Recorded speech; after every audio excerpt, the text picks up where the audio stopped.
back for part 2 with Tom Stokes. I'm back down at Reading with him. There's quite a few questions we didn't cover in the last episode just because of the Burfield Common dominated it pretty much, and rightly so. So we go straight into the questions. Tom, the first one from Luke Cornforth. What is your most memorable capture excluding your time on Burfield? Would have to probably be that chocolate mirror. I did mention it in the previous podcast. That was the biggest mirror in a northern mere that I fished back in 2013, and it was one of 2 fish that I'd gone to that lake to catch. I won't go into too much detail, as I say, I mentioned it before, but cut a long story short, I actually caught it on Christmas morning. After I'd fished that lake really hard all year. Caught a lot of the fish in there. It was really the last one I needed and wanted to catch from the lake, and was lucky enough to catch it at 10 o'clock on Christmas morning, just before I was about to pack away and go home and have my dinner. So I'll never forget that one. Yeah, you almost couldn't write that, could you? Like we say, no, the perfect ending on Christmas Day. Right, Nuji asks, what is the top attribute needed to be a successful big fish angler? Consistency and determination, I'd say. There's no point being half-hearted. Especially with something like the Burfield Common. If you want to catch something like that, you've really got to give it your all.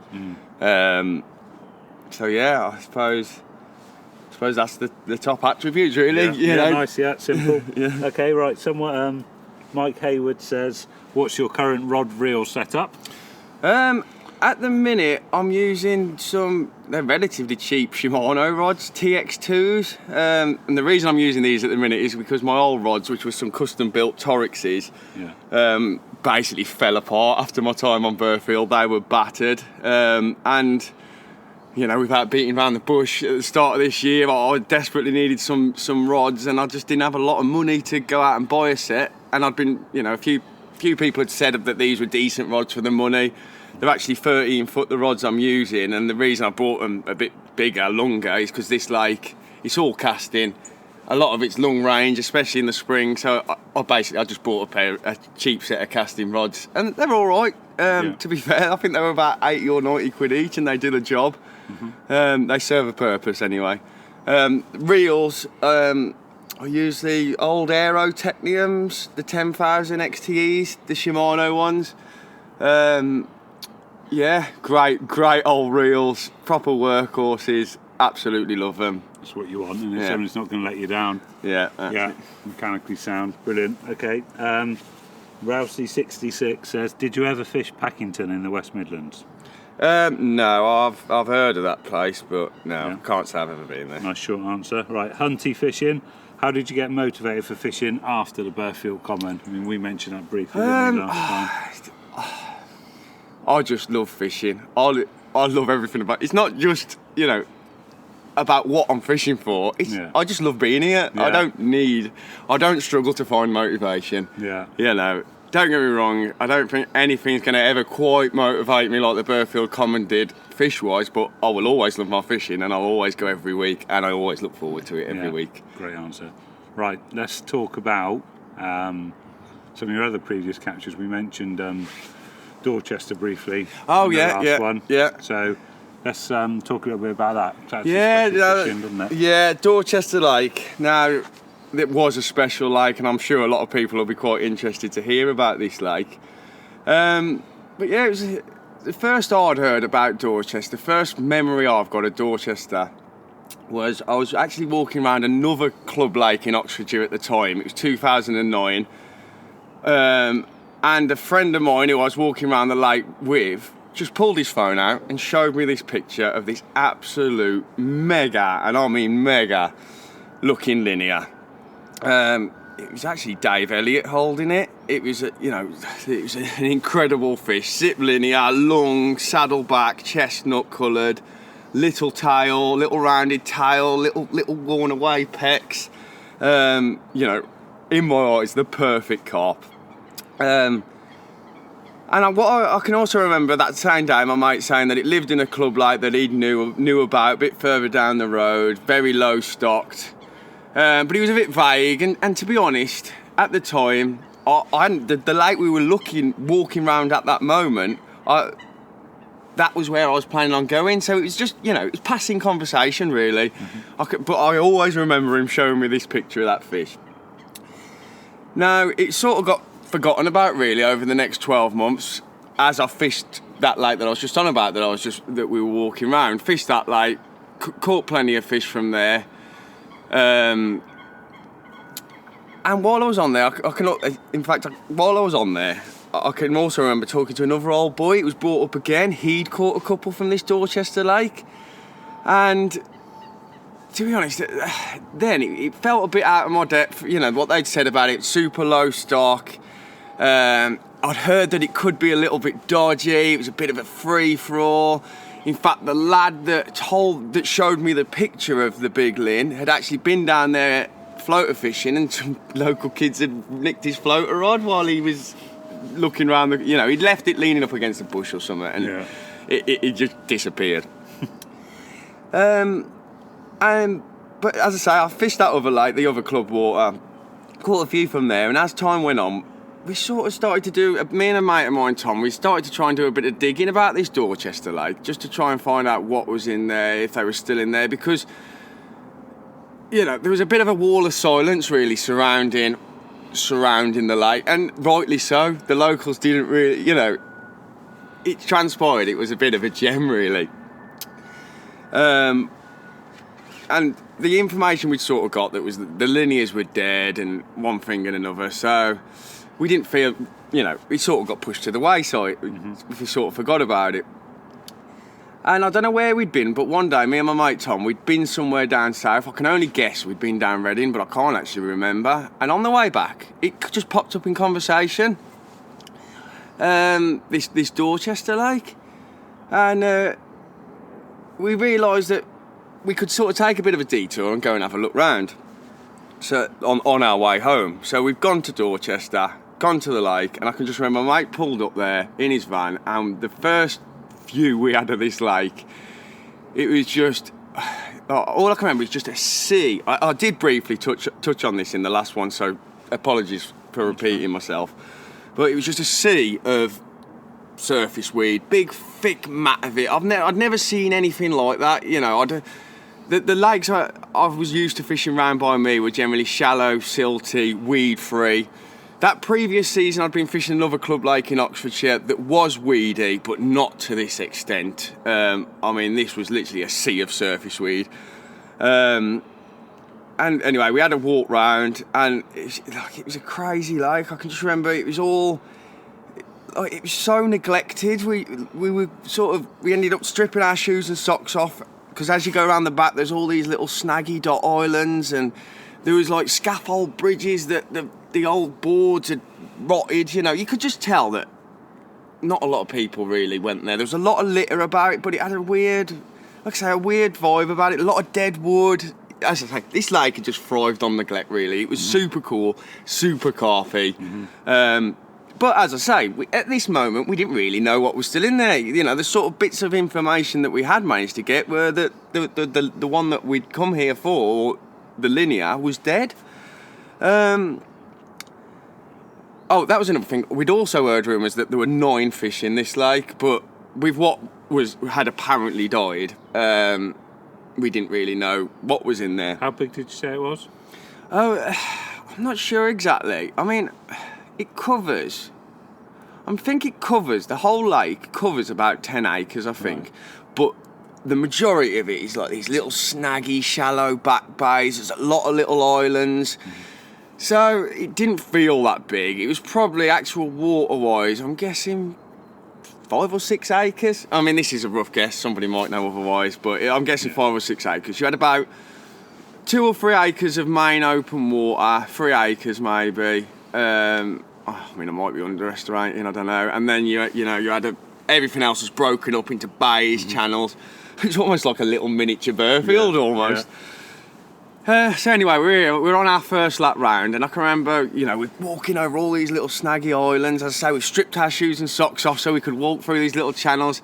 We didn't know our way around the lake, and we ended up actually going on some crazy route that we could have gone a much easier route, but it was all exciting, you know. It was just nice to have a look round.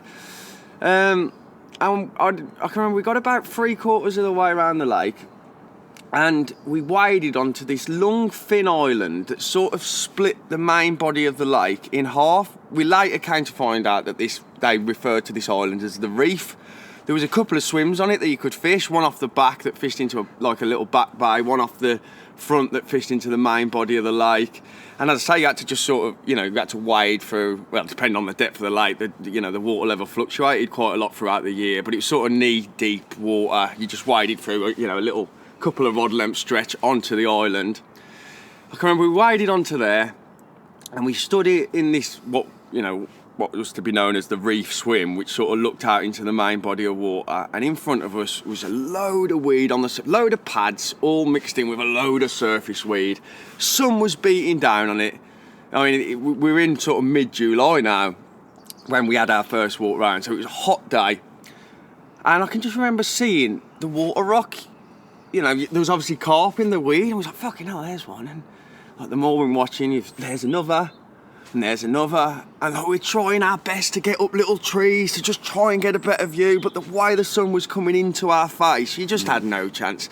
You could see they were there, you could see they were moving the weed, every now and again you'd see a back just break through the surface weed, but there was no way we could actually see what these fish were, whatever angle we got, but what we could see was that they were big fish. I mean, I'm not talking monsters, but I'm talking 30-pounders, and you've got to think at the time, I'd come from fishing my local park lakes, that 30-pounders were big fish. In fact, my PB at the time was only just over £30. I know I'd fished in this other club lake in Oxfordshire the year previously, but although I'd caught some mega fish, they were all mainly upper 20s, lovely old scaly carp, but not monsters still. So all of a sudden, seeing the weed, you could tell these were big fish just by the way their movements, the way they moved the water as they twitched and turned in the weed. Yeah. And we actually counted 7 fish that day. So we're like, well, we've heard there's 9 in here, and we've counted at least 7 there. What we'd also heard about this lake, like I say, we'd got snippets of information, even though we sort of met with this wall of silence. The little snippets of information we had managed to get was that there was about 9 carp in there. They were all relatively big, shall we say. The majority of them were 30-pounders, with a good probably half of them mid-30s. And just by looking at these 7 carp in the weed that day with the sun beating down on them, we could tell that most of these 7 were 30-pound. They were good-sized fish. And to us, we were both at a little bit of a loose end at the time as to where we were going to fish. We knew that the ticket for this lake was only 30 quid. So we just thought, you know what? Even though we don't know what's in the air, as far as we know, that linear might be dead. There's 7 fish there, and they look pretty big. Let's go and buy a ticket. And the following weekend, we were back with our tackle. That's just how it happened. So the following week, we've turned back up, me and Tom have, with our tackle, absolutely buzzing for it. Now, we've had a bit of a lap round when we got there. Saw absolutely nothing. But as I say, we were a bit unsure about this lake still, because my mate had his floater rod nicked from there. There was a lot of litter. It was a park lake, and 3 sides of the lake had car access to it. A lot of the swims had little pullings behind them, and you could just tell it was a magnet for antisocial behaviour, to put it in a polite way. So to us, I was still relatively young at the time. I think I was 19 at the time, and it was a bit unnerving, shall we say. So we had a walk round, didn't see anything, and we decided to fish on Scaffold Point, mainly because it was a sort of double swim. One swim fished out to the right into like this big back bay, and the other swim fished off the front, sort of into like these channels between the island and it just looked a good swim. It gave us both a good options, and the main reason we fished it, to be totally honest, mate, is we felt safe around there. That was the one bank that cars couldn't drive behind you. Yeah. We could sort of barricade ourselves into this point. It was our first night on this lake that for all we know, you might have had 20 smackheads walking around in the night. We just didn't know we were in a park lake in Oxford in an area we didn't really know. So we've set up on this scaffold point, like I say, not because of what we've seen there, just because we felt safe there. And I can remember we were setting up that day. I've gone on the actual point. Tom's gone on in the swim to the right that fished into the back bay. I say back bay, it was quite a big bay. I think they actually called that the car park bay, that bay. Not the back bay. The back bay was around the other side. But yeah, anyway, Tom fished into that bay, the car park bay, whatever they called it. And I fished on the point. I can remember just getting the rods. Again, I did mention this in the last podcast, so please bear with me. If people have already heard this bit, I won't, delve into too much detail. But I can remember I was getting the rods set up on the point, and I was just looking down to my left-hand side, about 100 yards, 80 yards down to my left. Probably 80 yards. I'm probably over-exaggerating with 100 yards. Probably 80 yards down to my left. It might not have even been that. You'll have to excuse me. We're going back almost 10 years, so if it's a bit broken, you know, I'm trying to remember stuff from a long time ago. But it's about, say, 80 yards down to this corner in the left, and there was a gentle southwesterly pushing in there. And I can remember just glancing down there and just seeing like this steely blue sort of shape drifting into the corner and thinking, that looks a bit like a fish, but I didn't really think it was a fish. I just thought, it just made me think, I'd best go and have a look down there. I didn't think, fuck me, that's a fish. I just could see this bit of a shape. I wasn't really sure what I could see, but it prompted me to think I need to go down there and have a look. Yeah. As I say, I won't go into too much detail because I did cover it in the previous one, but went down there and basically I was met with a massive linear, couple of other fish. They were coming into the corner. There was a climbing tree in the corner. They were coming under, just like what I saw in those next few minutes at that time completely blew me away. I was used to coming from fishing for 20 pounders, and all of a sudden there's like a group of mid-30s under my feet, just in like 4 foot of gin clear water. And those, the first time you see sights like that is, don't get me wrong, I still love seeing carp now, but the first few times it just blows you away. Yeah. I can remember literally scrambling out the tree and I sprinted like at 100 mile an hour back to that swim. Mad. I was like, my mate Tom was there. I was like, Tom, we got, I couldn't even get my words out. I just grabbed her and I was like, quick, we need to get down the corner. And he's just followed me down there with a rod. I'm running down there with a rod and a net. As I say, I actually had a bloody choddy on the rod. That was just what I had on the rod at the time. Yeah. Worst rig I could have probably ever had on to flick in that kind of a situation. But I just wanted to get a rig in that corner. It was all so exciting.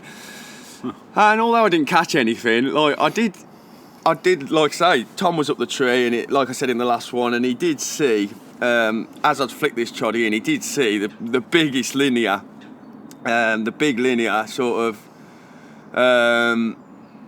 circle the choddy and drop down on it and sort of rejected it at the last second. I didn't see that, but I do believe what he says, and the way he was judging from his commentary up the tree, it definitely happened. Yeah. But anyway, we had an exciting sort of hour in the corner with these fish, but they soon drifted off. We went back round. We didn't move or anything because where they'd come, they had to sort of come through where I was anyway to get to where they were there. So I thought we were in a good position. We were only in the corner down to my left. Anyway, the next couple of nights passed by uneventfully. Didn't catch anything. I can't even remember. We might have had a tench or two. There was a hell of a lot of tench in this lake as well. Hell of a lot of tench. They were a bit of a pain. Some nights you could have half a dozen on each rod. They really were a pain. But anyway, so those 2 nights passed uneventfully. Nothing happened. Didn't see any more carp, but what we'd seen in that was all of a sudden, we've seen this massive linear. So as far as we're concerned, the linear's still alive. Couple of other big uns, and we're happy. We know there's at least 7 fish in the lake. The linear's there. The following week, Tom couldn't fish. I can't remember why, but my mate Tom couldn't fish. Which, as I say, we were a bit unsure about this lake, and I was a bit scared to go on my own. So, rather than me being me, after seeing that the week before, I was fishing this weekend regardless. But I was too, like I say, I didn't really want to go on my own, so I got my mate Stig to come with me. Stig did a bit of fishing. He wasn't massively keen, but I was like, come on, we'll go. It's only 30 quid a ticket. I think at the time they said in the book you could buy day tickets on the bank for a £5. So we just sort of went, and I was like, Stig, just set up, and if a bailiff comes round, we'll just pay him there on the bank, sort of. We never saw a bailiff. In fact, I never saw a bailiff the whole time I ever fished it. Like I say, this lake was neglected. Yeah. You know, it was neglected, and these carp had thrived on the neglect. So yeah, the following week, I've gone down there with my mate Stig, and same sort of swims in mind. We've done a walk round, and I've got back up this same corner where I'd seen them the week before. Got back up the climbing tree, looked right in the corner, didn't see anything. But the more I've looked up the tree, lo and behold, I've looked out there, and this week, this was a Friday afternoon again, about 10 yards out in front, I could bloody see them. Like, on this time, they weren't right in the corner. There was a bar that ran out from the corner, and they were on top of the bar. You could see the odd bit of bubbling, the odd bit of, you know, it was one of them. They didn't stand out, but once you was looking, I thought, there's at least, you see a bit of movement. There was at least 5 or 6 of them, and they were sat sort of 10, 15 yards out on top of this bar. The way the ripple was coming in the glare, you could barely see them. But they were there again, and then the more I watched, I clocked one of the group to sort of break off and go along this side, like right-hand margin, as if I was in that corner, and all of a sudden I thought, fuck me, them here again. So we decided to go back in the same swims. But to the left of that point, there was another little swim on a dot island that you had to sort of wave, and no one ever really fished it. Funny little awkward swim to fish, but it just took me a bit closer to where these fish were. Which were down to my left. So I've waded my kit over onto that dot island. I've set up on there. My mate Stig's gone on the point where I fished the week before. So we're now next to each other sort of thing, but I'm more down to the left, and the fish now are more in front of me. So, well, they're still out slightly to my left, but I'm closer to them. And I didn't want to cause too much disturbance getting the rods out. The fish were already there. So I waded my left-hand rod down the left-hand margin. I can remember, like I said, I'd seen one of the fish break off the group, and obviously from the corner it was the right-hand margin, but now I'm around the other side, it's the left, like. So I've waded rod down the margin, I can remember, just waded down, see a bit of gravel, drop the rig on it, handful of bait, which was like just, you know, as you're in the swim, say the fish were out sort of 15 yards, 45 degrees to my left, sat on top of this bar. So I've got one rod down the left-hand margin where I'd seen a fish break off the group and sort of cruise this margin. The other rod, I just sort of flicked out to the right, straight in front of the swim, on the same line that the fish were sat, but right of them, so I wasn't disturb them. They were sat in pretty shallow water on top of this bar, but it dropped off the bar and it was slightly deeper in front. And I literally just flicked a rig there for a drop. At the time, the bait we were using at the time, we were struggling with pop-ups. Like, basically, the geezer, he could make good bait, but he couldn't make us, long story, he could make good bait, but he couldn't make us any good pop-ups. This was a long time ago, but anyway. So I had no pop-ups. So I can remember I just chucked out a little snowman rig, balanced snowman rig, and I say I had no pop-ups. This was a balanced snowman rig, but I used half a cork ball as the... You know, I could have used any old pop-up in hindsight, but, you know, it was the middle of summer and I like to use a matching food. So I just had half a cork ball balancing. I think it was an 18mm bottom bait, 2 bait stringer on it. And I can remember I just flicked it there for a drop, you know, just sort of on the line, the same line that the fish were on, the same range, but slightly right of them. And I thought, if they leave that shallow bar in the night and drift back out into the main lake, they are swimming past that rig. Got a fairly decent right drop, 2 pouchfuls of bait over that rod, and that was it, fishing. Like I said, I didn't want to cause too much disturbance. I've literally quickly waded one down the edge, 1 cast there, 2 pouches of bait, fishing. Fish is still sat on the bar, that'll do for the night. The next morning, I can remember it just got light. The night passed uneventfully. And, that was it. I had to have the rods out from this swim. It was an awkward swim to fish. You had to have the rods out about bloody 10 yards in front of you on long bank sticks because of the way this swim was sort of set back in these little snaggy islands. So you wanted your rods out beyond the edges of the islands, really. So I can remember it just got light in the morning. The bloody left-hand rods pulled up tight, bloody tips going, and I could just tell before I'd even picked the rod up it was a tench. You know, as I say, there was a lot of tench in this lake. So I'm sat there, I'm looking at my rods 10 yards out there. The tip on the left-hand rod's bloody bouncing around, tench. I thought, great. Walked out there, put the waders on, walked out there, reeled in this tench, unhooked it. Walked back to the bank with a rod. Now, as soon as I got back to the bank with a rod, the bloody right-hand rod has just pulled up tight. I remember, I could look round, seen it pull up tight to the top, tips pulled over, and then it just stopped dead. Like, tip pulled over and it just stopped. And I thought, oh, fuck's sake, I've got enough attention, that. So I've waded back out there to the other rod, and stupidly, my net's still behind me on the bank, which turned out to be a grave mistake. Oh, you know, it might not have made much difference anyway, but anyway, we'll get to that. But so anyway, I've waded out there, picked up this rod that has got a tension, so I think, that's just pulled up tight, tips bent over. I've picked it up and it's instantly in weed. So I've clamped the clutch down tight, as you do, and I've just started pumping in the big corner of this weed bed to the right, where this fish has just picked up the rig and kited right into the back of this sort of weed bed. Anyway, I've pumped in this surface weed. I'm only fishing 10 yards out. I've waded 10 yards to the rods almost, and I'm only fishing that distance again out in front. So, I'm pumped this weed bed in, and I can remember just getting it close. And as I've got it close in front of me, the weed's like there on top of my leader, and I can just remember this bloody fish's back. The back of the weed just broke the surface. I could see the dorsal line, the tip of the tail, the length of it.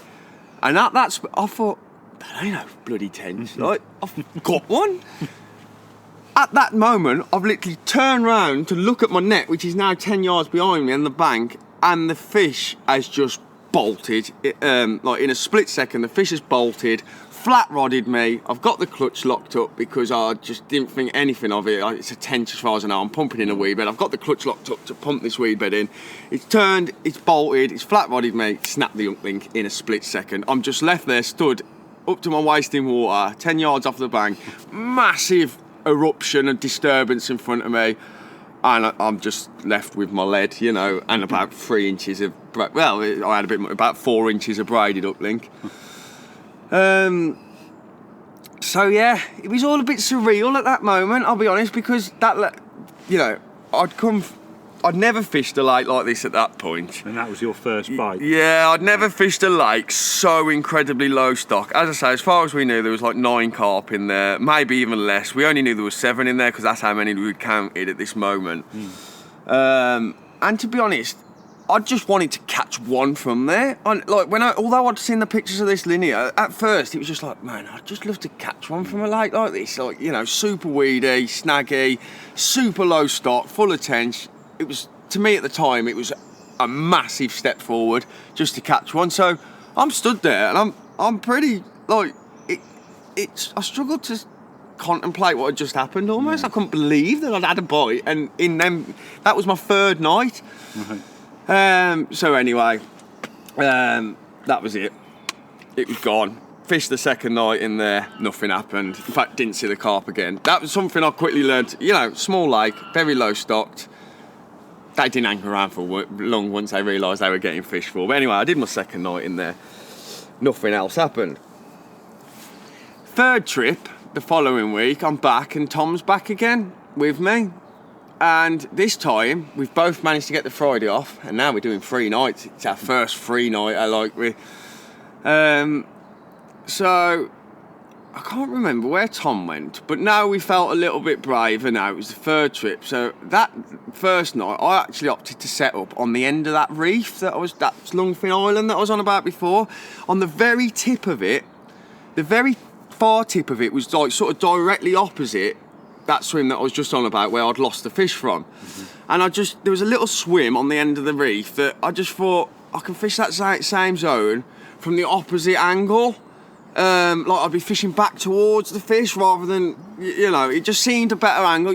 Through the week, I'd sort of thought, yeah, that seems a good option. So I went on the end of the reef, fished the same zone, but like I say, from the opposite angle. Nothing happened that first night, but what I can remember in the morning is, not long after it got light in the morning, I'm stood there. It's shallow, on the end of the reef, you've got like a shallow gravelly bar that sort of ran out off the end of the island in front of you. Yeah. So my lines were running over this shallow bar, and then I was fishing sort of off the end of it. And to the right of me is what they actually called the back bay, which was quite a deep, like, back bay, like an isolated little back bay. And I could just remember clocking this fish about 7, 8 o'clock in the morning. Just come from the right-hand margin, it come out the bay, it swam along the edge of the bar, and as it swam out, like, along the edge of the bar and rounded in, it caught the line on my right-hand rod.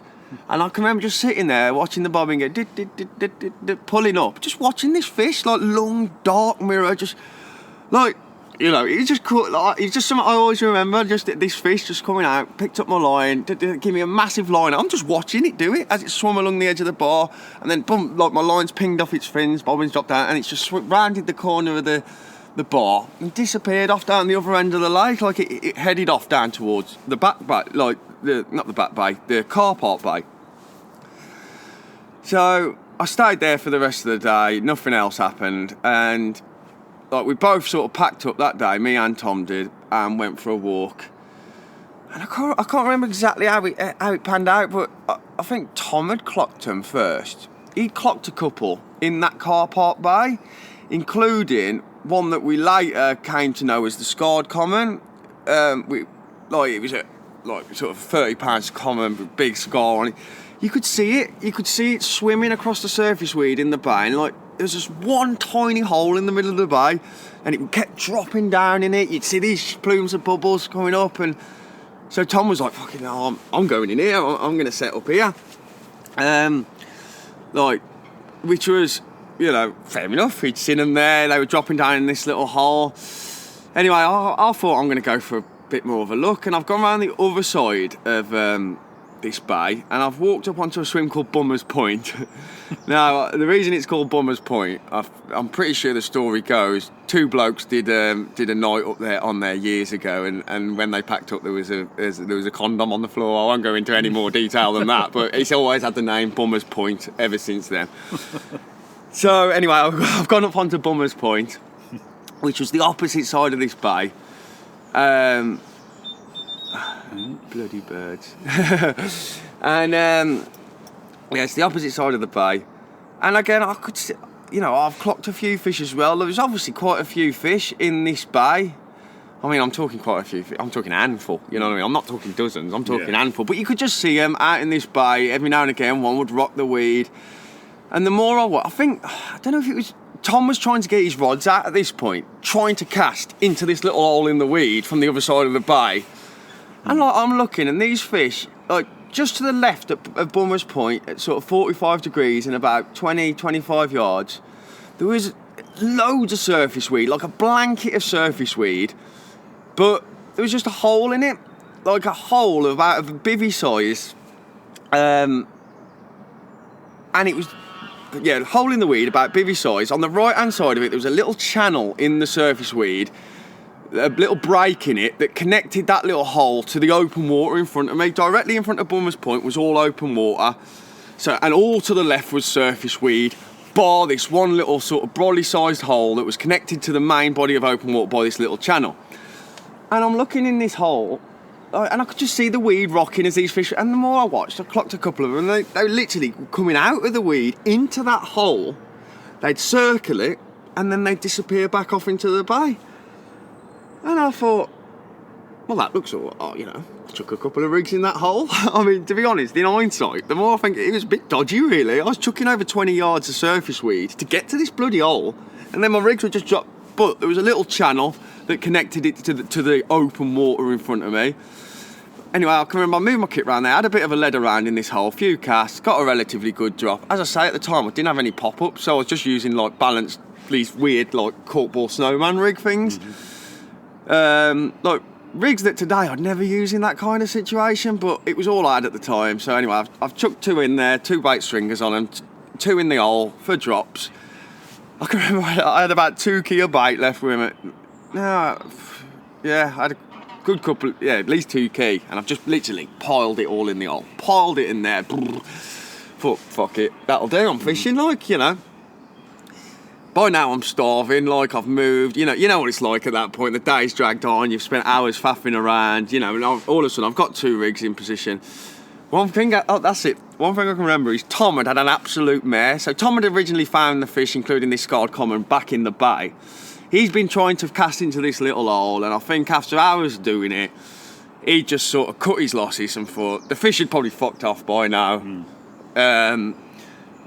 You know, whether what he did actually did me a favour or not, I don't know. I'd imagine it probably did, but anyway, he'd given up and moved opposite me into a swim called the Gate, which was opposite me on Bummer's Point now, was literally the far side of the lake, and he's now fishing out into the open water. Yeah.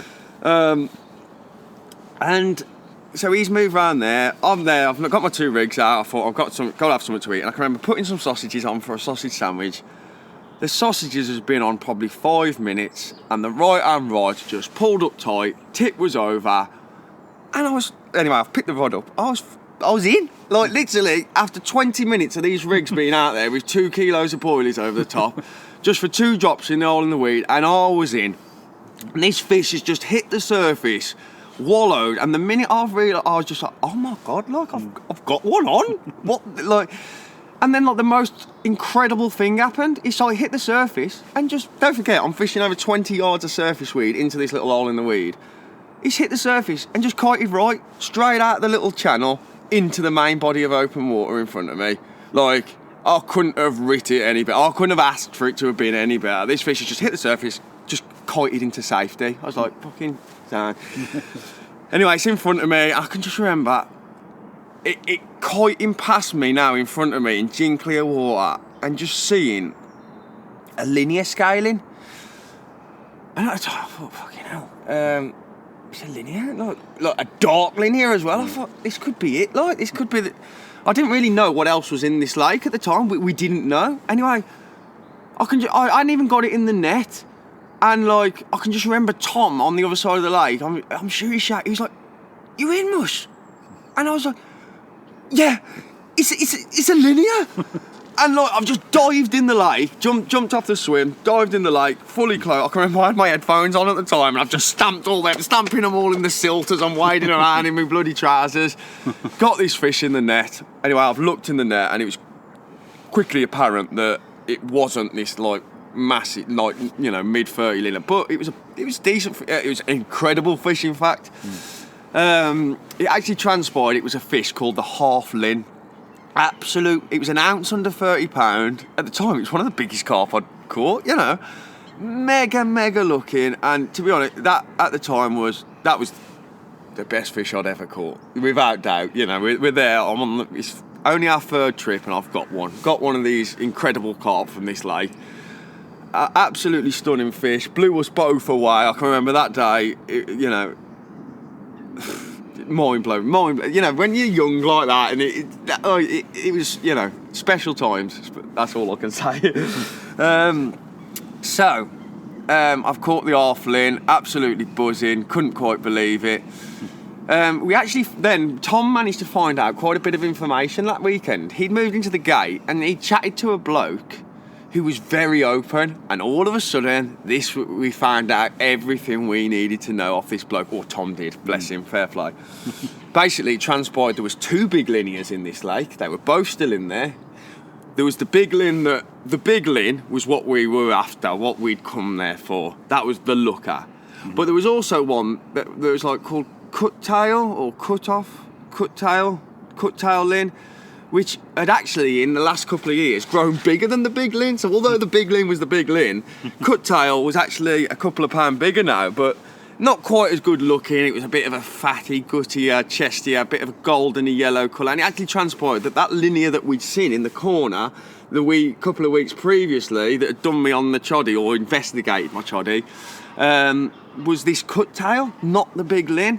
But this bloke, he told us that there was a common in there that had done just under £40 called the Lung Common. There was another common in, you know, he basically told us everything. You know, he told us what we needed to know. There was another mega one in there called Floppy Tail. I mean, all the locals probably, well, I'm sure in fact, when I spoke to the locals later, once I actually got to know some of the locals, they all said this bloke was a bit of a prick. But obviously, because he was telling everybody everything. But anyway, he told my mate what we needed to know. We'd seen enough anyway, but it just confirmed it for us. I'd already caught one by this point, so we all going anywhere. So yeah, I did the next couple of nights on bummers. On bummers after catching half limb. Didn't have anything else. A couple of tench, I think, but I bloody had one. Yeah. Oh, I was so chuffed. Chuffed with that capture at the time. So chuffed. So for the next few weeks, we've slogged it out in those same zones. Like Tom's fished in the gate, fishing the open water. And as I say, by now we're already probably into August now. We didn't even start on there till mid-July, so we're now into August, and not a lot happened, to be honest, the next couple of weeks, mate. Like, it was that time of year on these low. It was a shallow lake, Dorchester, and as soon as September comes, like it's shutting up shop almost, or that's how it felt. I'd seen bits of activity. I carried on fishing that left-hand spot, nothing other than tench. I was seeing bits of activity longer out in front, so I can remember taking a big bucket of emp, like boiling a sack of emp up, taking that the next week, giving it a big hit of emp out long amongst the weed where I was seeing these bits, signs of fish, and nothing happened. It all just sort of slowly fizzled out. We give it a few more trips, and once the autumn started to set in and nothing had happened for a couple of weeks, we sort of cut our losses and knocked it on the head for the winter, which was probably a wise decision in hindsight. So we've both pulled off, and we've both, through the winter, you know what it's like, especially when we were that age, we were so keen. Well, I'm still super keen now, but it's all so exciting, isn't it, when you're young? And through the winter, me and Tom have sort of had these big plans for our spring campaign now. Like, we are buzzing for it now. Like, this is it. We are going to catch these carp from this Dorchester Lake. And all winter we've had these big plans, and then in the spring, just before it was about to happen, Tom's just texted me one day. He's like, "Oh, I don't think I'm going to fish, Dorch, mate. I've got myself a Pinswood ticket."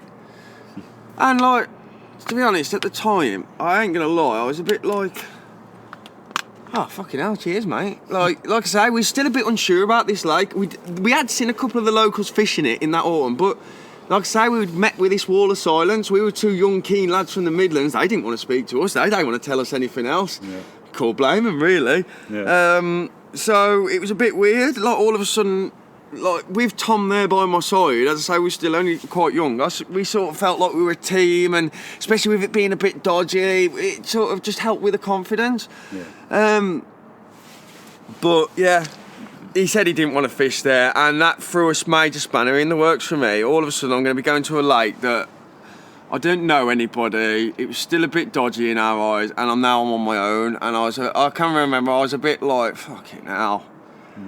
And I was like, oh, but I thought, I sort of said to him, I thought we was going to, nah, I'm going, and like, I can remember something he actually said to me. I mean, we're still good mates now, you'll probably listen to this and laugh. But he actually said something like, in one of the texts, something along the lines of, yeah, we don't even know if they're definitely still alive. We could be fishing for dead ends or something. And I was thinking, we've seen them. We've seen at least one of these linears. I knew, in my heart of hearts, I knew they were in. We'd seen the one linear. We'd seen a few other big ones. But he was still, like, that was his excuse. He was like, oh, no, we don't even know if they're definitely still alive. I knew they were. Deep down, I knew them fish were. Anyway, in hindsight, couldn't have asked for anything better, really, because as it happens, we're both super keen anglers, and we'd have just been on each other's toes. It panned out really well. So anyway, I sort of forgot about it and thought, right, I'm going to do it on my own. Yeah. Which I did. Went back in February, and my first trip was in the gate, fishing the open water. Nothing happened. I can remember I had a few lines. It was my first trip on my own, and I can remember I'd had my kit nicked a few years previously. I think I mentioned it in the other podcast, and I was so paranoid that night. I literally had my bloody rods in the brolly with me. Like, I had to be careful when I was getting out of bed that I didn't stand on the things. Like, I was that on top of them. Yeah. And nothing happened that trip, but I did have a few liners both nights. I'm sure there was something going on. But anyway, I come back the next trip. I can remember getting there in the dark and seeing an headlamp over on the reef and thinking, oh, someone else is here. And the next morning I went round and talked to him, and it was a chap called Mitch. And Mitch, this was a major icebreaker for me. Mitch was the first person, local lad, that I'd actually spoke to, that actually was willing to speak to me, if you know what I mean. Yeah. Not that the others weren't willing, but it's not like they were exactly going out the way to be friendly, which is understandable, you know. They had a little gem there and they wanted to bloody keep it quiet, and I don't blame them. Anyway, so I've gone around, and Mitch, he was a great, like, because he was young as well. He actually worked for Drennan and knew a few of the lads that had caught the fish from the lake, but they'd hardly even told him anything. Like, he was working with a lot of them and they still wouldn't tell him a lot. And he'd just started on there, so he was all keen. And like straight away, we got on like a house on fire. You know, we got on well. We're still good mates to this day. And he was my ally, if you know what I mean. All of a sudden, it sort of, I had someone I could talk to. And yeah, as the spring went on, I met a few of the other lads, Pete and Ginge and Sean. And they, to be honest, they were all, transporters, they were all really sound lads. They just didn't want to say a lot about the lake. You know, I sort of, with Ginge, I'd seen Ginge there a few times, and I just sort of broke the ice one morning. I was like, sorry, I'm going to go around and just talk to him. And I just walked into his swim with a cup of tea and a smoke, I think, and I was like, all right, mate. And he was all right, like, and that sort of broke the ice. And plus, all of a sudden now I'm on my own, you know. I'm not so much of a threat as when I was with my mate Tom. So anyway, that spring started, and yeah, it was a bloody exciting spring. I started on scaffold just because I knew, like, from the little snippets of information I got, that they would always wake up in these little shallow, snaggy back channels that were sort of along the road bank. They were only a couple of foot deep, and I knew they were going to turn up in there. So, in fact, I started in February, and the first sighting of a fish, I think, was by Mitch, and it was the halfling, funnily enough, in what we called the motorway snags. I think it was end of February, March time, maybe mid-March. He'd seen one in there. I turned up one day and he was sat up in what we called the Blair Witch corner, which sort of fished the entrance to these snags. And basically, you know, that was the start of the next few weeks. Over the next few weeks, I saw some of the most amazing sights. Pretty much the whole stock of that lake at various points that you would daily, they would be in these snaggy little back bays, just living the life of Riley. You know, you couldn't fish in there. It was so snaggy and overgrown, but they were so visible, 2 foot of gin clear water, and they were just there every day. So as you can imagine, all the angling pressure really, or a lot of the angling pressure that spring, is always centred around these snags. People were just basically trying to fish the entrances, including myself, and nothing got caught all throughout the early part of the spring. Yeah, I can remember, nothing got caught all throughout the early part of the spring. And then the one day, I'd actually been in that Blair, by now we're into April. And the one day, I was sat in that Blair Witch corner with the snags down to my right, and nothing had happened. But on the Sunday morning, I'd left. Now, in this Blair Witch, I was only fishing right under the tips. You could see the rigs.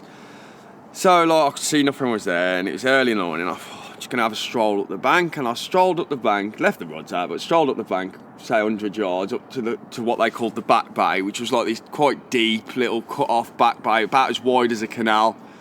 Looked a bit like a canal, really. I mean, it was just separated from the main lake by this reef island, this lungfin island, but it made like this little canal back bay section. And I had a walk down there. I can remember stood in like this big double swim at the bottom of the bay, and something showed. Like, at this point, I'd not seen a single carp show in this lake. I'd heard they don't really show. A lot of tench rolling that, as I say, the lake was full of tench. But something showed off that snag just as I walked. Look, there was a snag on the far side of the bay, which was a big tree lying in. And just off this snag, as I walked into this big double swim, something showed, like. And you know, when you think, that looked a big disturbance, that did for a tench, but I'm 100% convinced. And someone had actually been doing a bit of time in that back bay. To the right of this double swim I stood in, there was a little pokey swim with an overhanging willow and a climbing tree, which was a big overhanging willow to the right. And underneath it was a shallow plateau. And there was a lad, Sean, who'd been doing a lot bit in that swim, baiting this shallow plateau under the willow. He'd been doing, I think, most Saturday nights. So because it's only a small back bay, it sort of ripped the back bay off. As I say, you know, I didn't want to upset anybody or anything, and I'm not like that anyway. So I left into it, but. He was a nice lad, and what he'd actually told me that weekend was that he was away on holiday for the next 2 weeks. So on the Sunday, I've walked down there and I've seen this fish show. For whatever, he must have done the Friday night, actually. He wasn't there. But anyway, I've walked down. He wasn't there fishing in his little swim. But anyway, on the opposite side of the bay to like where his little spot was, in this deep, much deeper water, I'd seen this show. And I can remember just thinking, he ain't going to be here next week. Like, this is definitely a sort of an option, you know. Like, like I say, I'm not fishing his spot, nowhere near where he was fishing, but I wouldn't want to fish that swim next to him and cast to the far side of the bay when he was in there dropping them close in under the tips. As I say, it's just, the lake was quiet. There was only a handful of us fishing it, and as I say, the last thing I wanted to do was upset anyone. So all week I can remember it playing on my mind, this show, and I just was thinking, right, I'm going to get there on Friday. I'd already worked out my plan for the weekend. Like, I'm going to get there on the Friday. I'm going to have a lap. If I don't see anything, I'm going in that back bay. I'm casting to that fallen tree, and I'm going to fish that snag to the night on that show, just in case. So I've got there on the Friday, had a lap round, didn't see it. It was a funny one. I actually bumped into Ginge on the lap round, and I'd said the same to him. I said, I'm sure I seen something in that bay last week over by that snag, and obviously he was mates with Sean. I was like, Sean's not down, is he? He's like, no, he's not down for the next couple of weeks. I was like, yeah. If I don't see anything, I'm going to go around there and fish to that snag. And anyway, I had a walk round, but it was weird. It was like a half-hearted walk round. I almost deep down, I knew where I was going. Yeah. So anyway, I've walked round, didn't see anything. So I've set up in this little back bay. Now, I've not even put a lead off these snags, but what I did know from speaking to the lads was it was one of the deepest areas of the lake, this back bay was. It's a shallow lake. It averaged 4 or 5 foot, but this back bay went to sort of 6 or 7, which don't sound very deep, but, that's how deep it was. Yeah, that's how deep it was. And I can remember I chucked a marker float, like, over towards these snags. One cast, it sort of clipped the springy branches on the edge of the tree and, like, flicked it off them and just followed the lead down with a rod tip to keep it as tight to the snags as I could. And it has just banged down. I mean, banged down. I go on that, but this was all relatively new still to me, like this whole, but like it's banged down the lead as, and I've literally tweaked the float and it's just gone, like pea shingle gravel. Yeah. And I thought, I only dragged the float 6 inches. I thought, oh my God, I just instantly, in my mind, I thought, that's nearly 7 foot deep there. If that's like that, that's been fed on, it's one of the, if that hadn't been fed on, it'd be silted over. Yeah. So I popped the float up. The float's literally hit the surface about 2 foot away from the edges of the branches. Yeah. And, the float's hit the surface about 2 foot away from the edges of the branches. I thought, right, that'll do. Tied my rig up, which was a hinge. I was actually using 18mm cork wall pop-ups at the time. Sounds a bit big and brutish, but this lake was full of tents, so I don't mind using a big pop-up. So I chucked my little hinge over there with an 18mm cork wall on it. First cast, perfect cast. It's landed like 3 inches to the right of the bloody marker. A foot beyond it, just short of the tree, and I've literally leant into it, followed the lead down with a tip, not to pull it, and it's just absolutely boomed down this lead as at next to the lead of the float. First cast, and I thought, fucking hell, that'll do. That's out there, perfect. Few pouchfuls of boilies over that rod, done. The other rod, I didn't really know what to do with.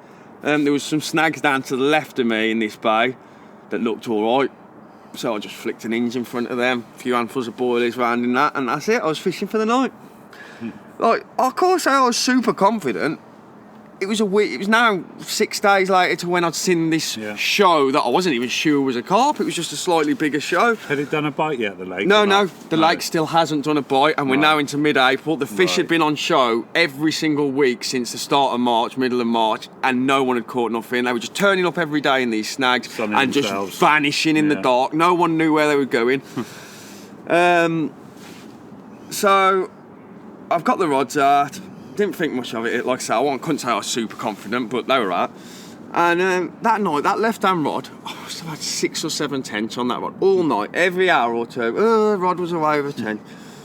Anyway, in the morning, about 6:30, I've had another tench on that rod. And I can remember in front, it was just bouncing around under the tip in the gin clear water. And it's got the leader wrapped around a bit of a stick in the edge. I can still remember. So I've got the rod in my hand and I'm sort of twinging it. There's a tench down there under my rod tip in about 3 foot of water, like wrapped around this branch on the bottom. Mm-hmm. Like the leader is. I'm like, oh, you bastard. And as I'm like pulling it left, pulling it right, I haven't had a bleep on that right hand rod all night. Not a bleep. I've had like 6 or 7 tench on the left hand and not a bleep on the right. And I'm fucking around with this tench in the edge that's stuck on the branch, and all of a sudden that bobbing on that right hand rod has just smacked into the blank. The tip's pulled down, and I just knew from that take that I literally, the rod that had the tension, I just chucked in the bush. So I've still got a tension down here. I've chucked that rod in the bush, picked that rod up, and I am just, by the time I've picked the rod up, the stretch in the mono, the slight bit of slack I had, I can just remember this common's tail just in the back of the snag. Like it was an overhang, it was a tree that had fell in, and on, like almost at the back of the snags, I've just seen this. But one thing I remember, it didn't look a very big tail. Now that spring, something I've missed is, although there was only a handful of original carp in there, that spring the club had decided to chuck in like 20 like single figure commons, like for just, I don't know where they got them from or why. And they just spent luckily for me, to be honest, they spent the whole spring just hidden under bushes, feeling a bit sorry for themselves. Yeah. But anyway, I've seen this like common's tail, and it looked quite small, and it's gone in the back of the snag. And to be honest, the first thought that went through my head is, that must be one of them small commons. It didn't look a particularly big. Anyway, I've dropped the rod, I've given it the butt, tips down, and I've got it out of the snags. And it's come out the snags, it's hit the... I'm missing something there. As it's in the snags, I can remember just looking up, and Mitchie's fishing on the reef, which is opposite me. And like, Mitchie swims opposite me, but facing the other way. And I can remember just seeing this big bloody stag deer, you know, just running through Mitchie's swim towards me, and then run off down the reef. And I'm playing the fish at the same time, but at the same time I'm thinking, where the bloody hell did that deer come from? And then Mitch has come running out the swim following the deer. It actually transpired the deer had just swam across the lake and into Mitch's swim. But Mitch has chased the deer out the swim, and he's come out the back of his swim, and he's just greeted by me in, like, playing one. So Mitch has stood opposite me, watching me, and at that, I can remember just, he's hit the surface and rolled, and I could see it was a common, and I could just see this massive scar on its flank. And I knew then it was what they called the scarred common. And now, what was interesting, not only was this like a mega looking, super rare carp, for the previous few weeks it had been in the snags on the far opposite corner of the lake every day on its own, and we'd all been watching it, saying how big it looked. That it looked big. It'd only ever done like low 30s before, but we was all saying this looked mid 30s easy, like, which I know it doesn't sound massive now, but like, at the time, this was a massive fish for me, like, and it was weird, like, a few of the lads had actually done nights in that, it was Bummer's Point, actually, it was in the snags behind Bummer's Point, and people were fishing on Bummers, fishing on cloaks, and it was obviously coming out in the night, swimming to the opposite corner of the bloody lake and feeding in the back bay. Anyway, the scar, not a very, like, it didn't fight that hard, really. Within a few minutes, I had it in the net, there it is, bloody, absolutely blown away. First bite of the year out of this lake. It's my second fish out of the lake now, and I've got the scarred common. It was 35 pound and a couple of ounces, which at the time was a PB. Absolute mega. I'm buzzing. Everybody was buzzing. Magic moment. So that's the first one of the year. I did the next night in there, nothing happened, and obviously I baited it before I left. The following week, I booked the Friday. I had the Friday booked off anyway, so I'm only away for a few days. I've come back the following Friday. Now, what had changed that week, although I'd had it in my mind that I needed to be back in that bay, that week the weather had changed quite dramatically. It had gone red hot, like noticeably hot through the week, and I've turned up on that Saturday, headed straight round towards the back bay, and I can remember as I've walked into that back bay, I can remember there was 2 kids in the swim to the right, that swim that was on about that Sean had been doing a bit in. And at first, they looked like anglers. And I remember walking, I think, oh, what the bloody hell are they doing? And anyway, I walked past and walked into the other swim. The other swim was free, the double swim. I stood there for a bit.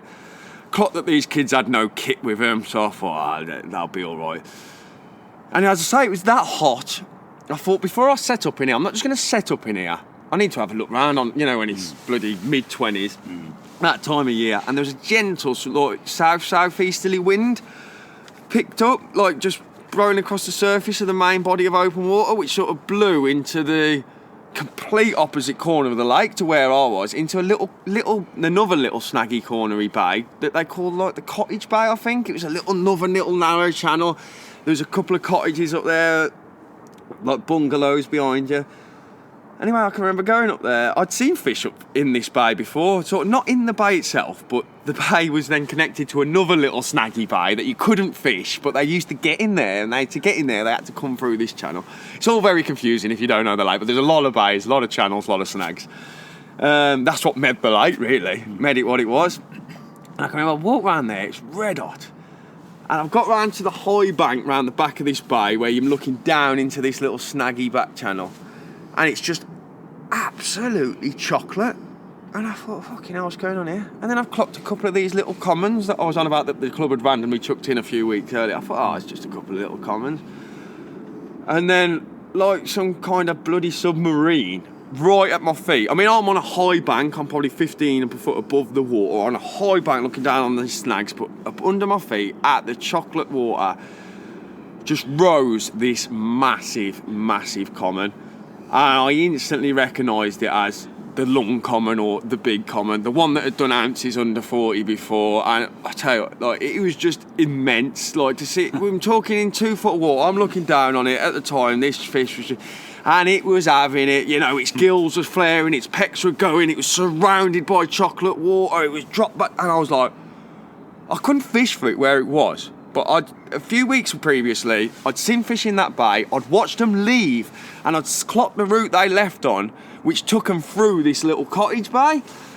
And I thought, if that fish leaves the same route as its mates did, you know, I ain't going to be able to fish for this fish now, but I'm going to be able, I need to move around here and fish for it, sort of thing. It just looked, it was too good of an opportunity to even though I was so keen to get back in that bloody, as I'd caught the scarred common from there the week before, I just had to fish for this fish here and now.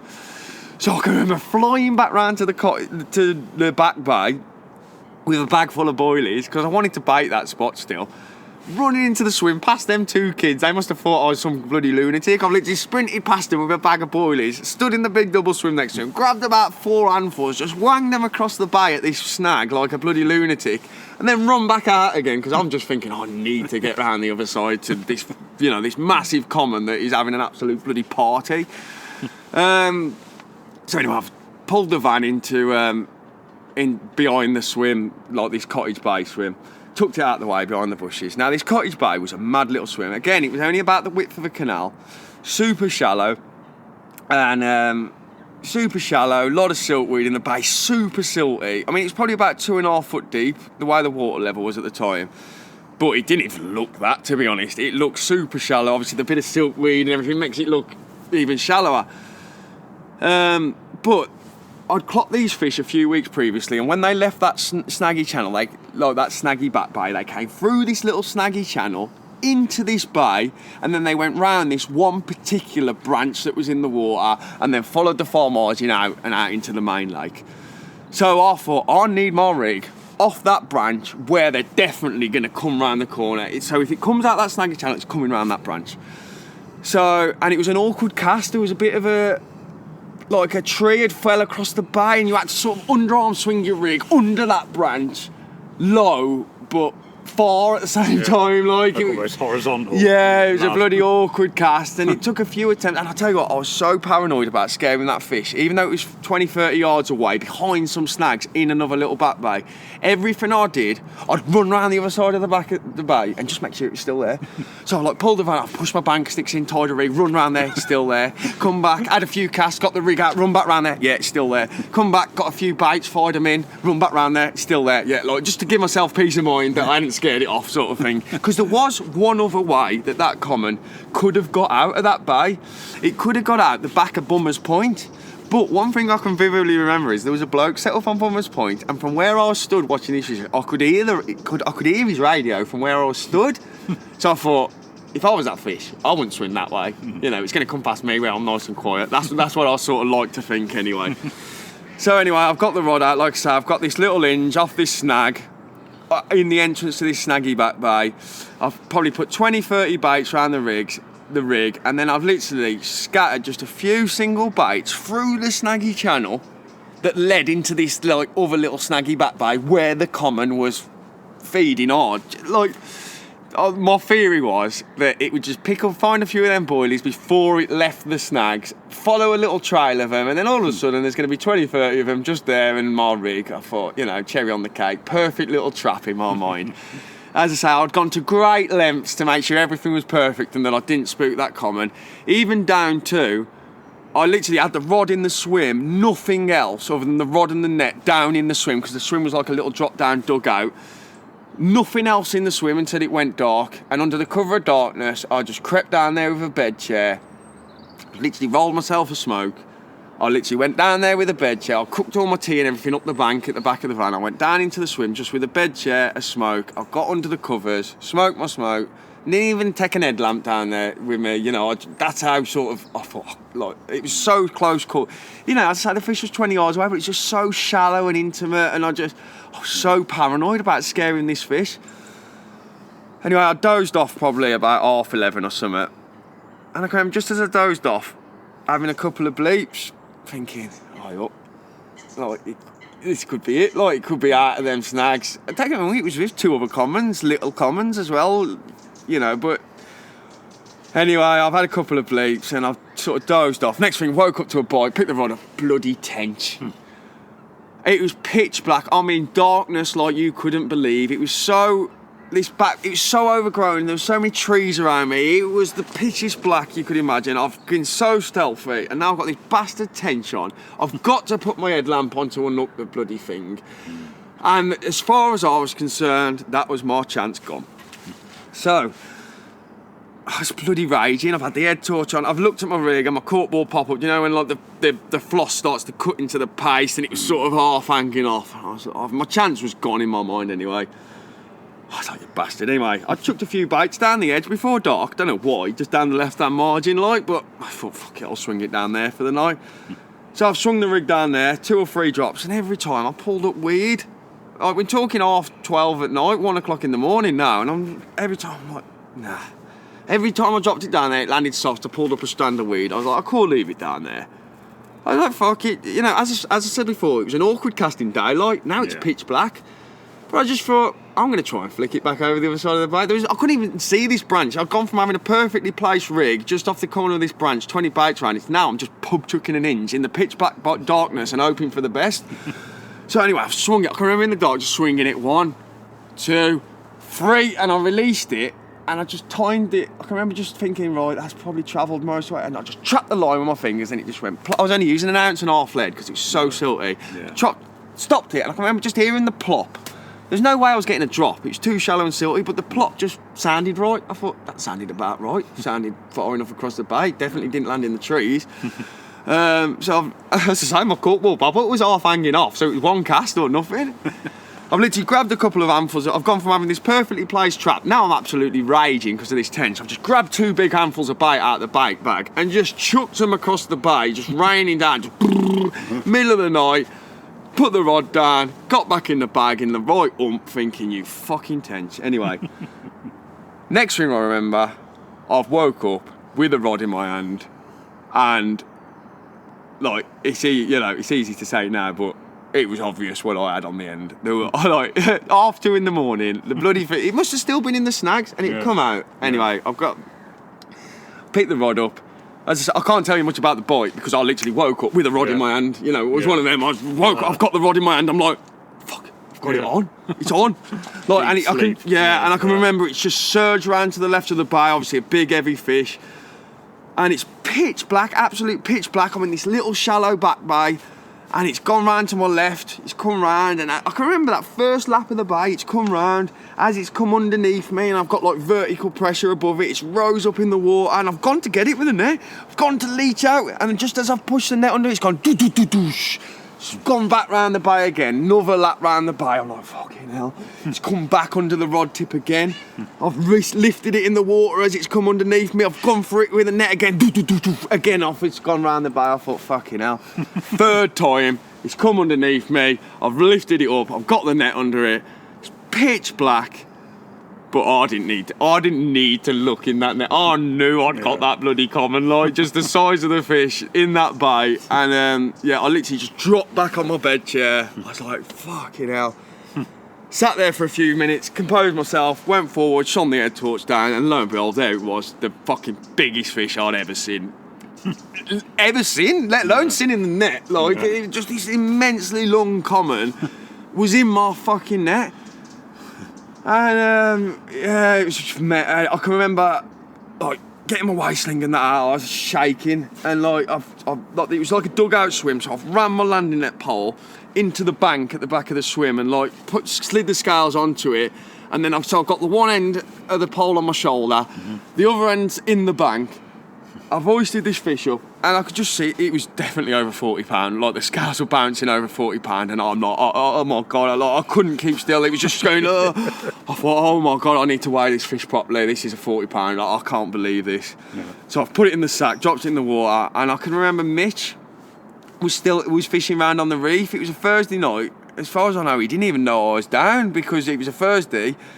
Normally I didn't get down till the Friday, and he wouldn't have seen me from where I was, but I thought, I've got to go and get Mitch. I need help here, like, I need help.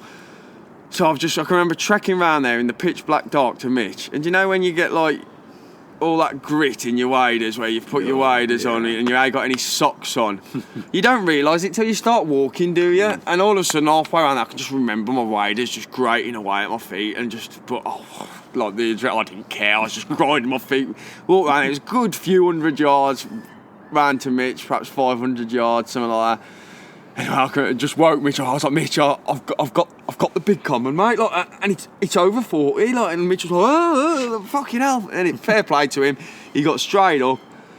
We've checked back round there, and yeah, we weighed it, and it was 40 pounds 7 ounces. I don't know how we came to such a precise conclusion on the weight, because these days I generally round them up or down. But yeah, 40 pounds 7 ounces was the weight we settled on.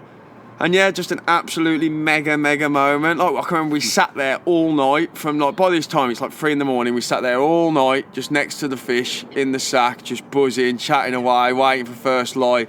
One of my mates, Brett, drove all the way down from the Midlands for first light to see this fish. And yeah, just a mega capture for me. I'll never forget that. Not only was it my first 40 pounder, just an absolutely mega fish. This was a rare fish as well. It didn't get caught a lot. So I can remember after that, I think I moved back round to that back bay then, did my last couple of nights in there, and nothing else happened. Now for the next few weeks, the lake, it became hard. They spawned, as is usually the way, and then a few weeks after spawning, not a lot happened. I did various nights here and there. But the next opportunity came. I can remember, again, I was in that Blair Witch corner, which is sort of the southwesterly corner of the lake one night. And I can just remember on the evening, as I've said before, they didn't show a lot. In fact, they were known for not showing.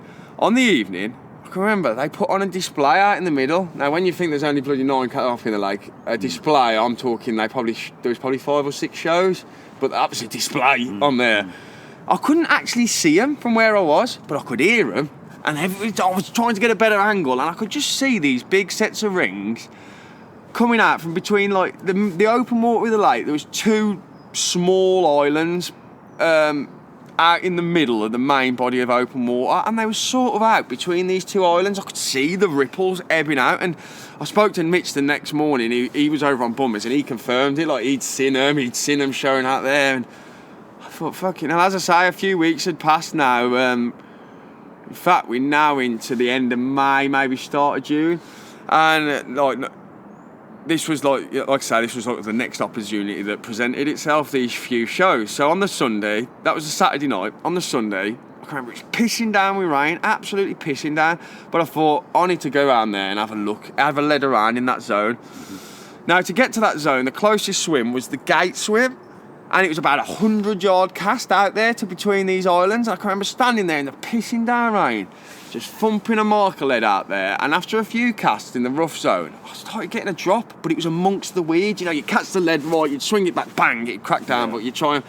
There was definitely something out there, but it was quite weedy and it was long range. I had a few casts, it was pissing down with rain. Once I got soaked, I thought, anyway, I sort of chucked the van and went home.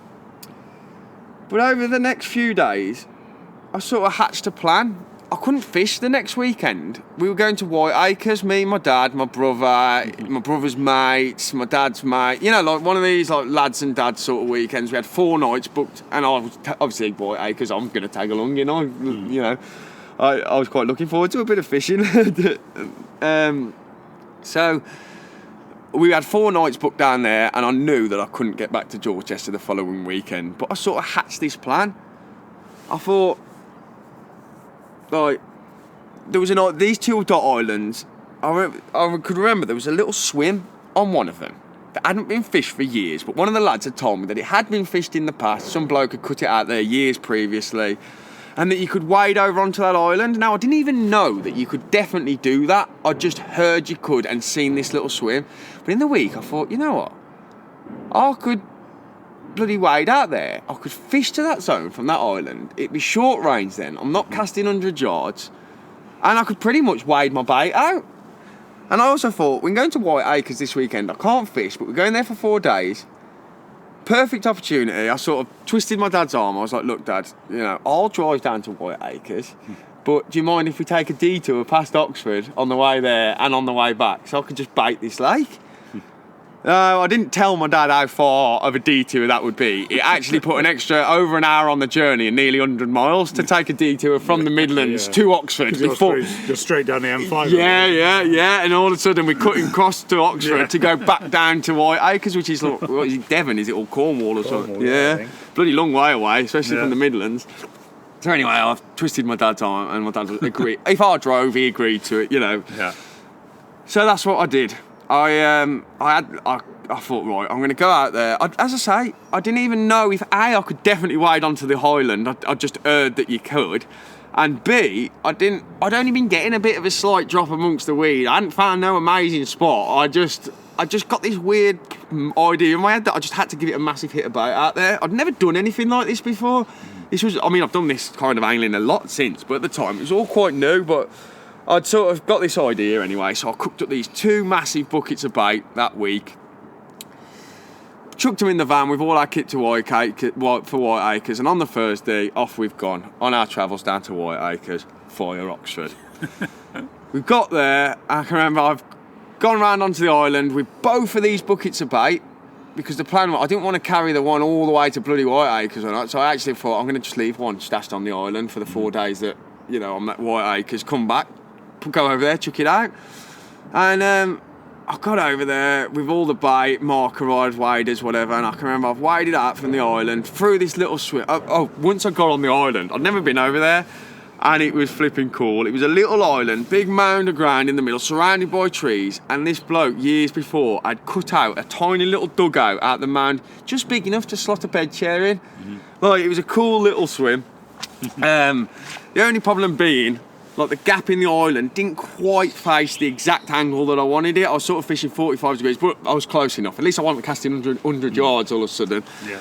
So I've gone out onto the island with the 2 buckets of bait and the marker rod, like I said. I can remember standing there in the waders and I'm swinging the marker out there, and I just couldn't find this spot that I found from it was just weird. I'm like, fuck, I've got all this bait. I've dragged my dad here for all this, and like by now it's hours past by the time I got the bait on the island. I'm thinking I can't find this spot, it's just weird. And like, just as I'm starting to think, oh God, I've fucked up here, all of a sudden I've plinked the lead out of the weed. It's gone boom onto really hard ground.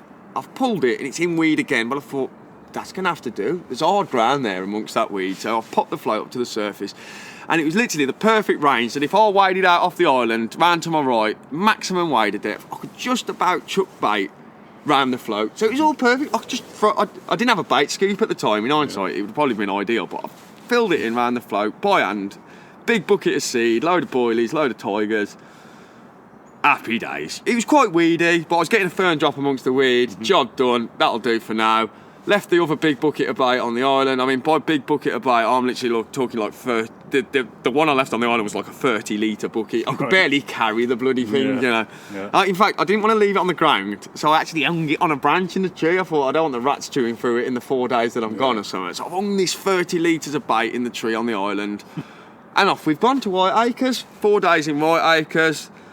And then, come back. On the way back, I've repeated the process again. We've swung by. And nobody saw you doing this, or? Well, Yeah, I think Mitch did. Mitch was there when I did it, but the lake was that quiet, mate. Like, so there was a few randomers fished it, but like the couple of lads, Mitch had seen what I was doing, and he was a good mate. He wasn't going to jump on me. The other lads, there was that mutual respect on there. There was only a handful of us fishing it. It was just, like there was a few randomers that came and do bits, but I couldn't see any. You could tell this island hadn't been fished for bloody years. Now you had to wade to literally almost maximum wade of depth with your bed chair and that balancing on your head to get to the island. People just were going to do it.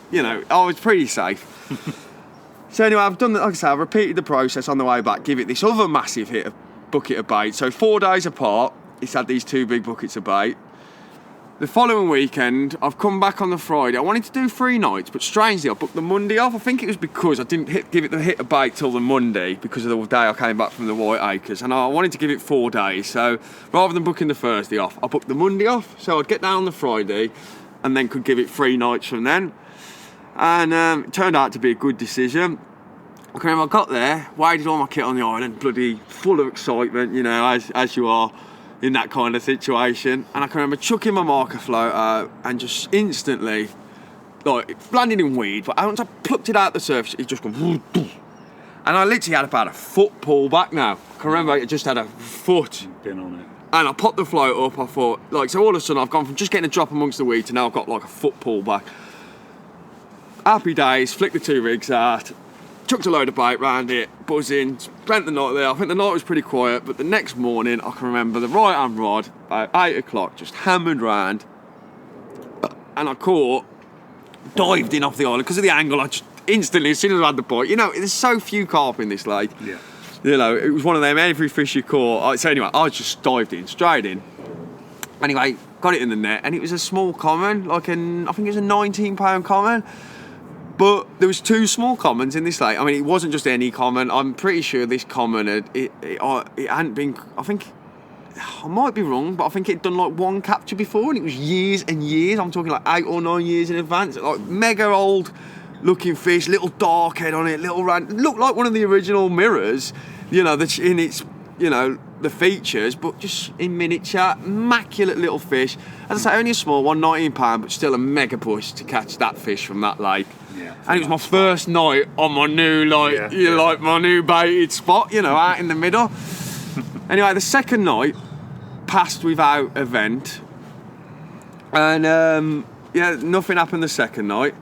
But I can remember on that Sunday, I chucked a float out again on the Sunday when I redid my rods for the last night, which was a Sunday night, and I can just remember chucking it out, and not only was I feeling gravel now, I was getting about a 3-foot pullback. So in that 48 hours, I'd gone from having a foot pullback and to now, they were trashing the spot as I'm there, like I'm fishing. I should have caught more in reality. It's easy to say that, isn't it? But like, they were obviously smashing the spot. And I got the rods out for that Sunday night. And I can just remember that night was electric, that Sunday night. It was, a bit of a southwesterly wind came in, which blew, although I'm on an island in the middle of the lake, it sort of blew across the main body of water into my island, into the spot really, which was on the sort of right-hand side of the island as I'm sat on it. I can remember just lying there that night, and hearing tench rolling all around the island in the darkness. Like they were active. The fish in that, like the tench, everything was active. Every now and again, I'd hear that slightly heavier slosh where you think, is that a carp? And yeah, it was just an electric night. I can actually remember I took a picture of my rods on dusk. I was that confident. Took a picture of my rods on dusk and posted it to Facebook. I mean, this is it. And I actually put "mirror tonight, please" and a question mark. As I say, by now I've had 3 bites that spring and they've all been commons, and there ain't a lot of commons in that lake. And anyway, I've gone to sleep. 2:30 in the morning. Yeah, about 2:30 in the morning. I've woke up to the absolute take from hell. I can just remember like picking the rod up, diving out into the lake with a net, and I'm just stood there, no waders on, middle of the night. I'm the only person on that lake. I'm stood in the middle of the lake, up to my waist in water, no waders on, just getting absolutely flat rodded by this unseen beast, like but it was like, and then like I'd gain a bit, and I can just remember in the moonlight, like there's a bit, like I can remember just gaining a bit. I'd get it close again, and you could just see it in the moonlight, just surging off again across the surface. Like I was like, fucking hell, what have I got on here? Yeah, and then anyway, I got it close to the net. Where's the bloody net? Like, I'm stood out in the night, like prancing around the island, bloody up to my chest in water, and my net sunk. I didn't have a net float at the time, and the net had sunk somewhere around me. So I've got this unseen beast that's been flat rodding me for the last 10 minutes, nearly ready for the net, and now I can't find my net. I was like, so I'm literally dancing around the island in the dark, trying to feel for my net, panicking. Anyway, I found it, lifted it up, got it in the net, got the net to the bank, and it was one they call floppy tail. Absolute mega fish, one of the really sought after ones in the lake, one that was known for being a bit of a rooker. And yeah, mega buzz. To catch that on a Sunday night, a few of the lads, Mitch and Pete, come down on their way to work on the Monday morning for me, because obviously they were local lads, you know, so they come down, photographed it for me. Yeah, mega buzz. First proper one off the spot, first weekend on the spot. I'd done 3 nights and I'd caught 2. So all of a sudden I'm thinking, fucking hell, like, anyway, give it another big hit of bait. It was back the following Thursday. Now the next 2 weeks passed pretty uneventfully, really. Yeah, they passed pretty uneventfully. Like, well, I say uneventfully, I'm wrong there. I didn't catch anything, but they were obviously on me. But what I was doing at the time, I didn't have it wrapped up or anything, this spot. All I was doing, I was wading out, flicking my marker onto the spot, dragging it across the spot. Once I hit the weed, I'd pop it to the surface, flick the rigs just behind the float. Now, basically, I didn't realise, on the end of this trip, on the Sunday morning of the second 3-night blank, where the fish had obviously been visiting me, but I hadn't caught anything, I actually realised I could climb these 2 little spindly trees that were sort of above my rods.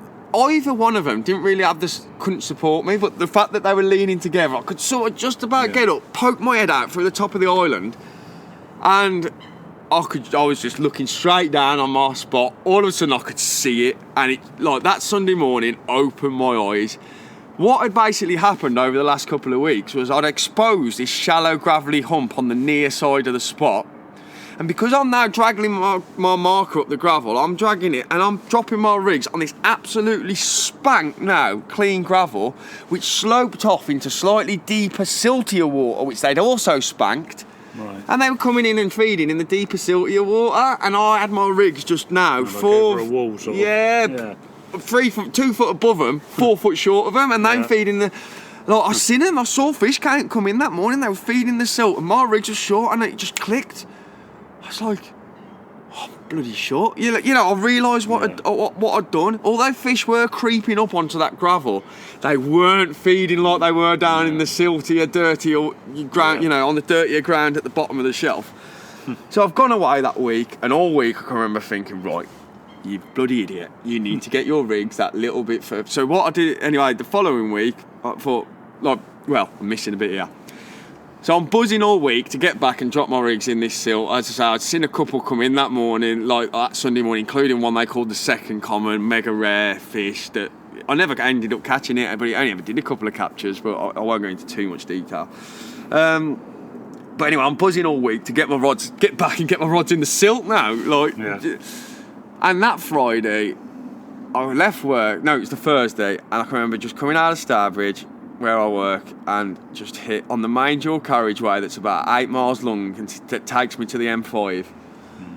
I've just hit bumper to bumper bloody traffic, and I'm stuck in it on a dual carriageway, no exits. I mean, it was dead for 3 hours. I sat there just stuck, like I don't know what had happened, mate. But it was summer, it was red hot, like we're mid-June now, end of June in fact, and like it was red hot. I was desperate to get down the lake, and I am just sat in standstill traffic, stuck on a dual carriageway, no way of getting out, you know. I eventually got to the lake that night. That late, I can remember by the time I'd like graded my kit on the island, I just about had enough time in that half light to plonk my 2 rigs out there, whop the bait on top of it. But what I did this time, I chucked that marker out, felt it down into the silt, dragged it back, and the minute I felt that first tap of gravel, I popped the float up and then made sure the rigs were beyond that. I even went up the tree and checked it, that my float was sort of sat on that crease between the gravel and the silt. Yeah. So I knew that by flicking my rigs just beyond it, I wanted my rigs on firm enough ground at the base of the gravel, but not on the gravel, on the clean gravel. So anyway, I've dropped the rigs. Spot.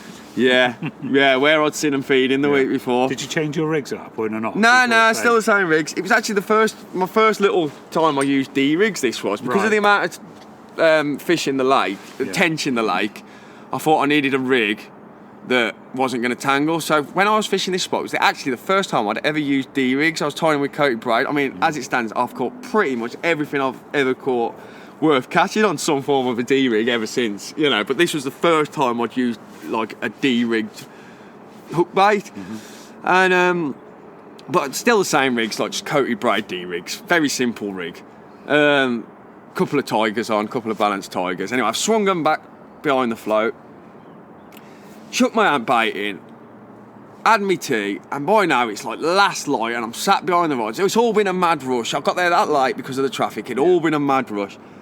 And within like 20 minutes of me doing that, I can just remember this fish just jacuzziing over the rigs. I've actually got pictures of it, like frothy white bubbles. The rods hadn't been out long, and like there was already one in there, and it was on me. So I've gone to bed that night full of anticipation, and woke up in the morning, early hours again, about bloody 1:30, 2 o'clock to a bite, and I can remember this was really uneventful. I can just remember by now the weed is on the surface surrounding the spot.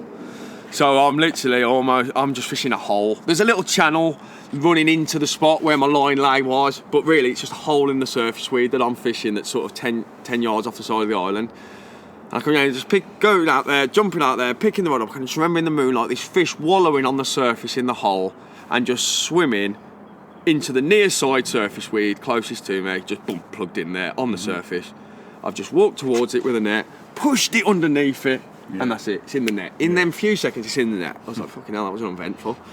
Dragged it back to the bank, shone the head torch on it. It's only the bloody big lin in it, like the one that obviously I'd gone there for. Pretty mad moment. Like I can remember being on the phone to my mate Brett, or like in the early hours I rang him, but one thing that I'll always remember about that capture, I didn't have a sack on me. Right. So I'm on an island in the middle of the lake, and I've got no sack on me, and I've got the fish of my dreams now in the net, and I had to leave this fish propped in the net while I waded off the island, walked the full length of the reef, waded off the reef, ran back to my van, dug around in my van, found a sack, and did the same in reverse to get back. Now, it probably only took me 10 minutes, but that was the scariest 10 minutes of my life at that moment. Yeah. I just had visions of getting back to that swim. I mean, there was no way I was going to sit with it in the bloody net all night and just like, I couldn't just sit there and watch it. It'd probably jump out.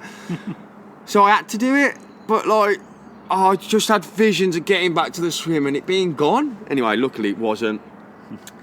And mega, just over £36, so not a monster by any means. At the time, to me, it was a monster still, you know what I mean? It's the second biggest fish I'd ever caught after that big common. And just absolutely magic, fucking magic moment, magic morning, I'll never forget it. Like, a few of my mates come down and incredible fish. In fact, it's one of them fish that the more I look at it now, the more it impresses me more every time I look at it. It was such a special carp. So there you go, that was the big lin. I did stick it out for the next few weeks because I'd love to have caught the cut tail linear, which was the other big linear that was actually a few pound bigger. I'd seen other fish visiting my spot, never seen that cut tail linear visiting my spot, unfortunately, but I had seen other fish visit the spot, so I did stick it out. But a few weeks later, my mate Joe, who's actually now a really good mate, I've had my bait off him for years. Yeah, that's worth a shout. Do you want to mention Joe? Yeah. Kit, didn't you? Yeah, well, let me just finish the story, otherwise I'll lose myself. So a couple of weeks later, Joe had been baiting this swim on the reef, and fair play to him, he caught cut tail. Mega capture, you know, it was a zone he knew it was likely to come from, and that was actually the only other carp that got caught from that lake the whole time I ever fished it. Like, honestly. But that sort of threw me then. I did give it another trip or two after that. But my next bite turned out to actually be floppy tail again. Right. And as I say, there was only a few fish in this lake, only a few of the big ones. My mate Mitch, I was really good mates with Mitch by this point. Poor Mitch, bless him, had put an incredible amount of effort in and had been unlucky, really. I don't think he'd had anything at this point. And I don't know, that capture, when I caught floppy tail again, it just didn't, something went right afterwards. I felt like I'd almost took that capture away from other people. The cut tail had been out. And I don't know, although I'd have liked to catch it, I just sort of knew at that moment that my time was sort of done on there then. You know, I'd been there, I'd caught more than what I'd gone there to out.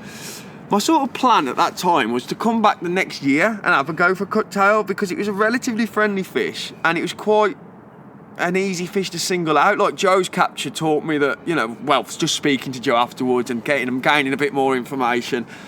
Like, I actually thought, I could go back the following year and single this fish out, or at least have a go, and that was always my plan. But the following spring I went to Pingewood, and, you know, as it often is, you know, my plans changed, and I never ended up going back, and before I knew it, the bloody otters got on there, devastated it, and, you know, as it is today, that place is completely gone. I don't think there's anything left in there now. Oh, well, they have stocked it. The club have stocked it. There is fish in there. I think it's now been otter fenced. Bloody, you know, too little, too late sort of thing. I hope that one day in the future, you know, I'm sure it will become a special lake again one day, because it was such a mega place, and somewhere I'll never forget. So that was amazing. Dorchester. Awesome. What we'll do, I think we'll do Pingewood is part 3. Because otherwise you'll be here for another 2 hours. Yeah, that's right. No, we'll say, well, we can do a part 3 now, but what I'll do, I'll clip it. We'll do Pingewood as a separate episode. No, fair enough. You mentioned you used Joe's bait, so feel free to give him a bit of a plug. That's Joe at Oxford Carp Baits. As I say, I met him on Dorchester, and a couple of years, like, we became good friends. Good angler, Joe. And I can remember a couple of years later him coming to me and was like, I'm going to start selling my own bait. He was just getting it off Jeff at the time, and he was going to make his own company, and asked me if I wanted to get on it. And that was about 8 years ago now, and still to this day I still use his bait. He rolls it himself now as well. And the company's gone from strength to strength, and great bit of bite. Brilliant. And good lad, good service. If ever anyone's looking for any bait, you know where to go. Awesome. I'll happily stick a link up as well, so people can check him out. Right, we'll wrap up that. It's part 2. Brilliant, Tom. Thank you again. No problem at all.